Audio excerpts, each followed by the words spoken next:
सादिक और ईमानदारी का बंटवा। सादिक एक छोटा और बहुत प्यारा लड़का था।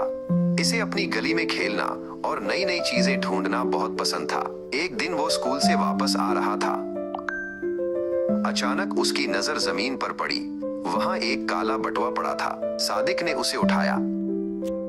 जब उसने बटुआ खोला तो उसमें बहुत से नोट थे। सादिक की आंखें हैरत से फैल गईं। उसने सोचा, मैं उन पैसों से बहुत सी चॉकलेट और खिलौने खरीद सकता हूँ। फिर उसे अपनी अम्मी की बात याद आई। बेटा, ईमानदारी सबसे अच्छी चीज है। उसका दिल थोड़ा परेशान हो गया। उसने सोचा, ये पैसे मेरे नहीं हैं। सादिक ने गहरा सांस लिया और फैसला किया कि वो बटुआ उसके मालिक को वापस करेगा। उसने सोचा, जिसका ये बटुआ है वो बहुत परेशान होगा। उसने बटुआ खोलकर देखा तो उसमें एक कार्ड था। कार्ड पर एक नाम और पता लिखा था। ये अंकल असलम का बटुआ था।